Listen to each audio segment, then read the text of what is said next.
Hey, what's up, guys? I hope you're all doing well. So this is my review for Group D in the Women's World Cup, and Group D consists of England, Scotland, Argentina, and Japan. So let's start off with England, and they ranked number 3 at the moment, and they have 4 appearances in the World Cup, and the first one was in 1995. They qualified by winning their group, and their best results in 3rd place. That was in 2015. The coach is former Manchester United player Phil Neville, and he was appointed in 2018. And then a couple of players to keep an eye on is Fran Kirby and Tony Duggan. Both are very competent players, and I'm looking forward to watch both playing together. So they had 2 wins and 1 loss coming into this tournament. So last 3 games here, 2-1 win against Spain, and a 2-0 victory against Denmark, then a 1-0 loss against New Zealand. And the last World Cup, they finished 3rd. Key game here is against Scotland, the first game for both England and Scotland, and what a game that could be. There's got to be a lot of emotions in that game, the rivalry and all that. So it's important to get a good start.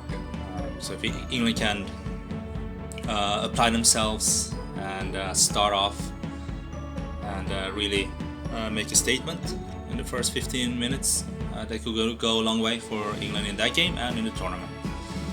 So they play against Scotland on June 9th, then Argentina on June 14th, and then they finish off against Japan on June 19th. So quite a tough group, but England, they have a good team, and I would say they're one of the favorites. So they should win that group, I think. Now the next team in Group D is Scotland, and they're ranked 20th at the moment, and this is their first appearance, and they won their group. So very impressive. And the coach is Shelley Kerr. She's the former Scotland captain, and she was appointed in 2017. She's actually the first woman to coach a senior men's team in the UK. So quite an achievement. Now a couple of players to keep an eye on is Kim Little and Rachel Corsie. Corsie will be the captain most likely in this tournament.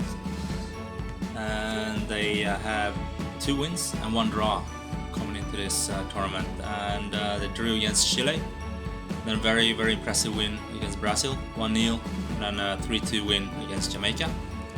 And as I stated earlier there, this is their first time, and the key game here is obviously against England. It's quite a game to have as the first game in the tournament and in this country's history in the World Cup.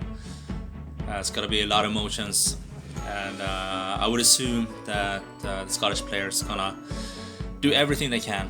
They're gonna go in 100% in this game, and they could maybe get an upset here. So they play England on June 9th, then Japan on June 14th, and then Argentina on June 19th. So Scotland has a pretty good team, and I expect them to qualify for next round. Maybe, I don't know if they're gonna squeeze in the top 2, but I definitely think they will be one of the best 3rd place teams from this for this tournament. So that's Scotland. Next is Argentina, and they're ranked 37th at the moment, and they have 2 appearances in the World Cup, and 2003 was the first time they qualified. And they qualified to this tournament by finishing 3rd in Copa America, and then win the playoff against Panama. And their best results so far in the World Cup is group stage exit. The coach is Carlos Borrello, and he was appointed in 2017. And a couple of players to keep an eye on is Stefania Banini. She will probably be the captain. Then Sol James. A couple of interesting players in in this Argentinian team. They have 2 wins and 1 loss coming into this tournament. Question mark for the quality of some of the teams that played, but they lost against the UNCU Rebels, then a 6-0 win against CSN Coyotes, and then a 3-1 win against Uruguay. The key game here is against Scotland. I think that might be the best chance to maybe get something from this tournament. And it's the last game, so if the other results goes their way, then Scotland might not have anything to play for in the last game and might maybe even rest some players. So Argentina will play against Japan on June 10th, then England on June 14th, and then Scotland on June 19th. So we'll see what Argentina can do in this tournament. The final team in this group is Japan, and they're ranked 7th at the moment, and they appeared in all 7 previous tournaments. And the first one was in 1991, and they qualified by winning the Asian Cup, and they have 2 finals and 1 win, so they've been world champions once. The coach is Asako Takakura Takemoto.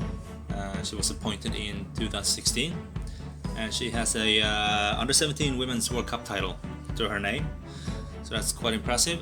And a couple of players to have a look on is Mana Iwabuchi, Mizu Sakaguchi, and Saki Kumagai.